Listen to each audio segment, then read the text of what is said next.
Ashama akkam jirtu email Facebook keessaniin banatan yoo isin jalaa cufame akkasumallee yoo isin jalaa bade hakamiin haaraa bakka buufatuu dandeessan akkasumallee Facebook keessan yoo namni email ofiitiin yookaan lakkoofsa ofiitiin banee isiniif kenne akkamitti email keessan bakka buufatuu dandeessu namoonni baay'een yeroo bilbila haaraa supermarketii irraa bitatan achumatti namuma irraa bitan saniin nuuf bani jedhanii Facebook achumatti banatanii fudhatanii deemu kuni balaa guddaadha balaa guddaa fi saaxila salphumatti Facebook keessan yoo namni isiniif bane jechuudha waan namni sun isiniif baneessan keessanitti jijjiirratu qabdan jechuudha akkamitti akka itti jijjiirratan bal'inaan kan waliin ilaallu ta'a baga irra deebiin gara chaanaala Oromaan dhuftan namoonni haaraa dhuftan yoo jiraatan subscribe gochuun maatii keenyatti dabalama amma kallattii mankara barumsaa isin dabarsa.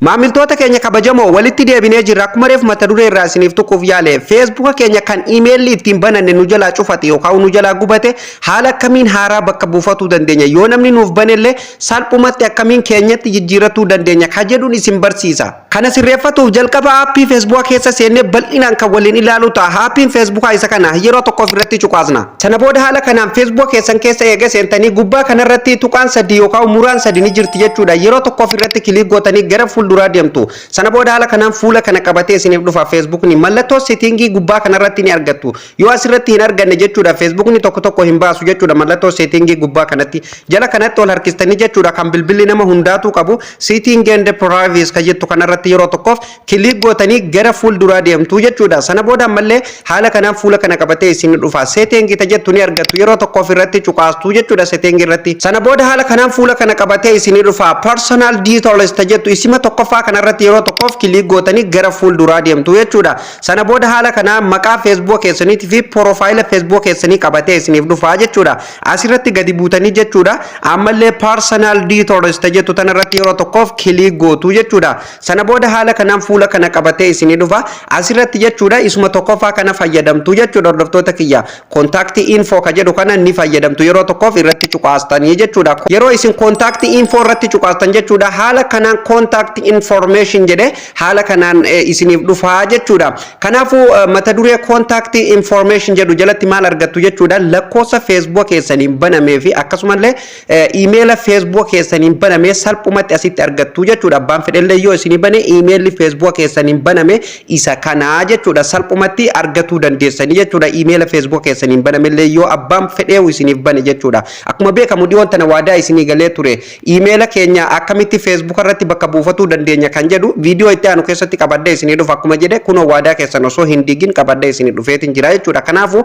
akkamitti salphumatti email akka itti bakka buufatan bal'inaan waliin ilaallaa jechuudha amma kuni email tokkoo fi akkuma argitan lakkoofsa lamaatu irra jira jechuudha Facebook kanarra jechuudha kanaafuu email kun already gubate haa jennu amma jechuudha ani email kun hin gubanne garuu haaraa baneetiin bakka buusee isin argisiisaa jechuudha kana irraa akka waan gubatetti ilaala jechuudha amma gubate haa jedhu amma email kun kanaafuu maal gootan filannoo isa lammaffaa ni fayyadamtu jechuudha carraa isa biraa nu kenna waan ta'eef kanaafuu carraa isa lammaffaa eessaan argattu jala kanatti gadi buutanii add new contact ka jettu tana ni argattu jechuudha yeroo tokkoof irratti kilik gootanii gara fuulduraa deemtu jechuudha yeroo isin irratti cuqaastan haala kanaan qabxii lama qabatee isiniif dhufaa jechuudha hordoftoota kiyya asirratti jechuudha add mobile number fi add email ka jedhu qabatee isiniif dhufaa jechuudha add mobile number ka jedhu akkamitti akka lakkoofsatti jijjiirrata waan ta'eef jechuudha kana dhiyootan isin barsiiseetiin jira jechuudha hordoftoota kiyya viidiyoo darbe keessatti namoonni viidiyoo sun jala darbe jechuudha ilaaluu ni dandeessan chaanaala kiyya gama gubbarra jira waan ta'eef jechuudha chaanaala kiyya jalaa ilaaltanii lakkoofsi Facebook an banatte yoo isin jalaa gubate itti jijjiirratuu ni dandeessu har'a immoo kan isin argisiisu email waan ta'eef jechuudha email yoo namni illee isiniif bane yookaan yoo isin jalaa gubate illee email san yoo password isaa hin beekne illee Facebook ni keessan faayidaa isiniif hin qabu jechuudha kanaafuu jechuudha email password isaa beektan kan maqaa isaa beektan kan processor ittiin bantan hundaayyuu beektan harka keessaniin banattanii bakka buufatuu ni dandeessu jechuudha kanammoo bal'inaan amma isin argisa daqiiqaa muraasa keessatti add email ka jedhu irratti yeroo tokkoof kilik gootanii gara fuulduraa deemtu jechuudha sana booda ni eeggannaa jechuudha haala kanaan fuula kana qabatee nu dhufa enter email address nuun jedha jechuudha email keenya isa sirrii amma asirratti itti guunnaa jechuudha duraan dursee email banattanii lafa kaayyatuu qabdu jechuudha isinii galee hordoftoota kiyya otoo asiin seenne dura email tokko kan password isaa beektan akkasumallee kan waan hunda isaa beektan jechuudha banattanii lafa kaayyatuu qabdu jechuudha hordoftoota kiyya sirritti isiniif galaa jira ifa hordoftoota kiyya emaila akkamitti akka banattan immoo akkaawuntii haaraa akkamitti akka banattan isin barsiiseen jira jechuudha.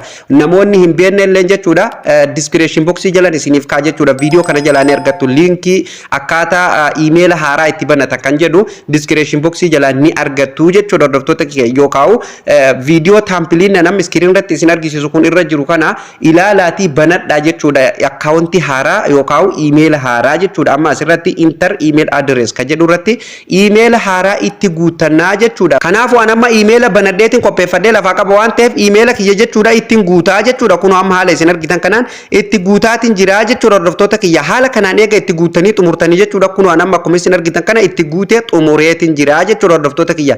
Haala kanaan eega email keessan itti guutanii xumurtanii jechuudha. Nextiin jala kana jirti nextii jettanii gara fuulduraa deemtu jechuudha. Amma nextiin tun isiniif hin cuqaafamtu gara keessatti gad deebitee jirti.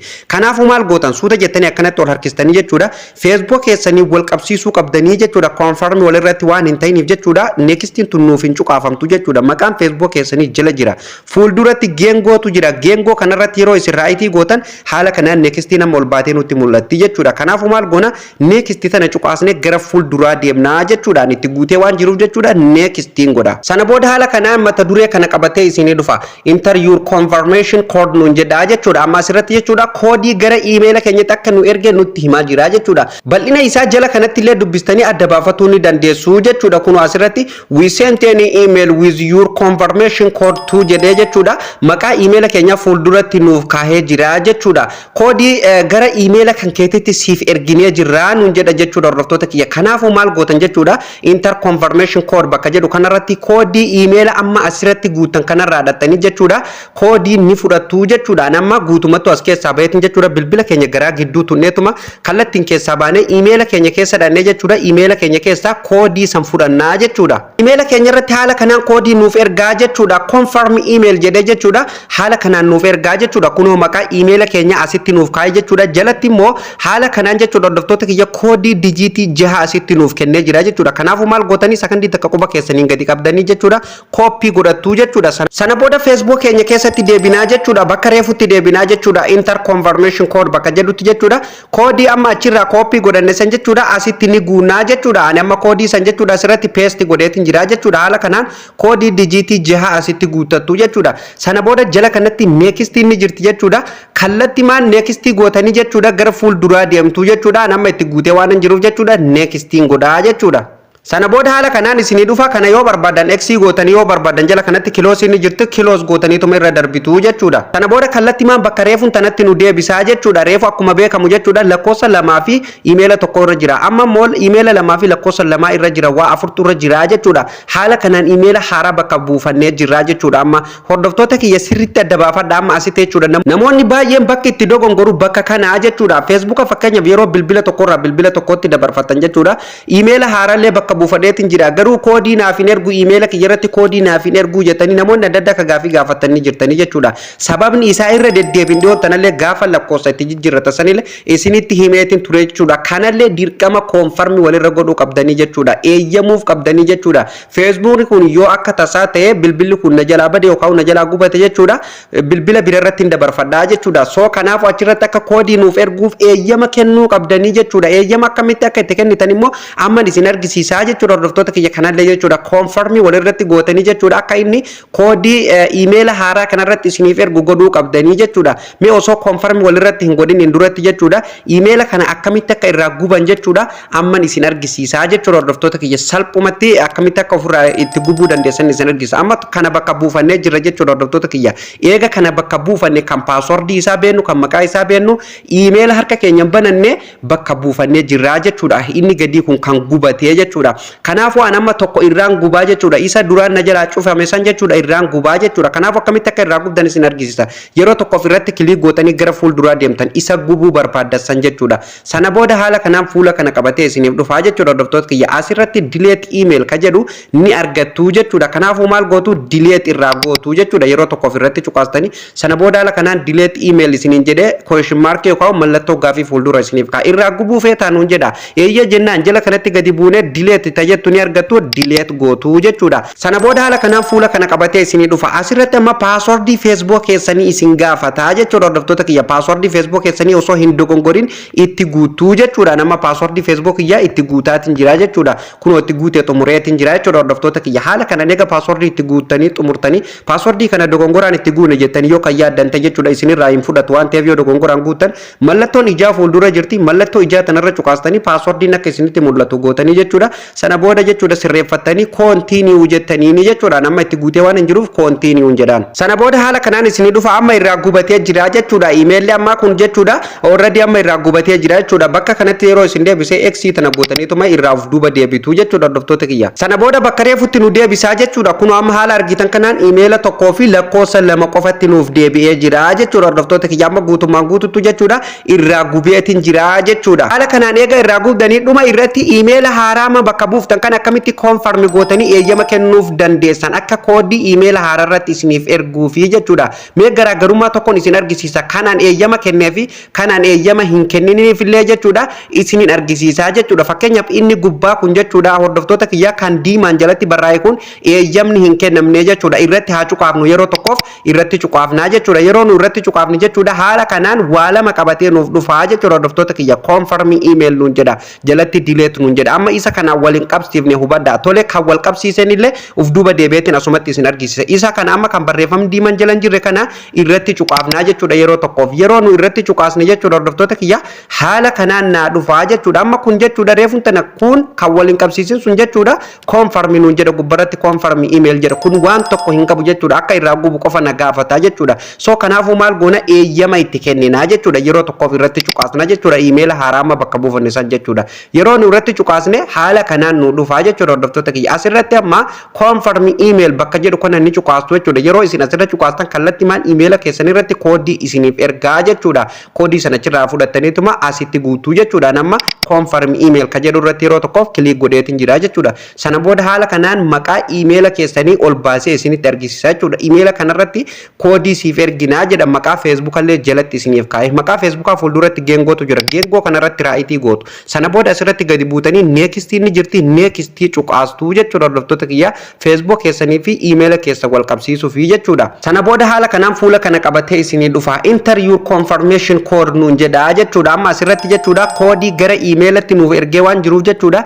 Emaila keenya keessa dhannee ammallee koodii fudhannee dhufnaa jechuudha hordoftoota kiyya salphumatti. Kun waan amma koodii itti guuteetiin jira haala isin argitan kanaan. Sana booda asirratti gadi buutanii next ni jirti next tana ni cuqaastuu jechuudha. Sana booda haala kanaan isinii dhufa tana yoo barbaadan close gootaniituma irraa darbitu jechuudha. Kun haala isin argitan kanaan barreeffamni diimaan reefu as jiru sunillee wanni tokko hin jiru. Emailli kun amma hordoftoota kiyya guutummaan guututti wal qabatee jira jechuudha. Kun haala isin argitan kanaan fakkeenyaaf amma yoo irratti cuqaase jechuudha reefuun tana confirm email naan jedha amma immoo waan tokko naan hin jedhu jechuudha. Confirm godhi naan hin jedhu delete email qofa naan jedha jechuudha. Haala kanaan salphumatti jechuudha eeyyama itti kennuu ni dandeessanii jechuudha hordoftoota kiyya yoo barbaadan email lama sadillee Facebook keessan irra kaa'uu ni dandeessanii jechuudha. Baay'ee isin gargaara waan ta'eef lakkoofsa biyya keessanillee yoo barbaadan jechuudha biyya namaa yoo jiraatanii lakkoofsa biyya keessanii yeroo biyya galtan akka itti fayyadamtaniif itti guuttatuu ni dandeessu jechuudha.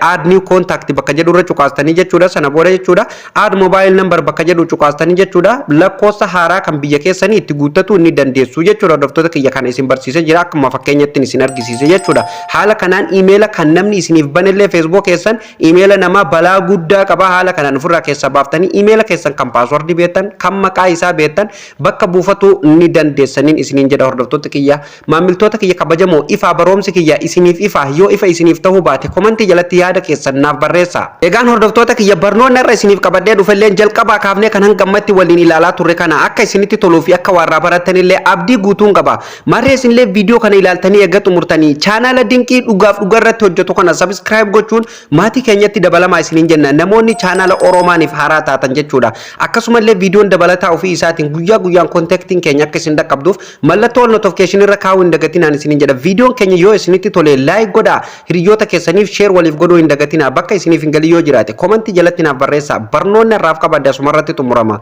Barnoota itti aanuun hamma walitti deebinutti horaa bulaa liiban.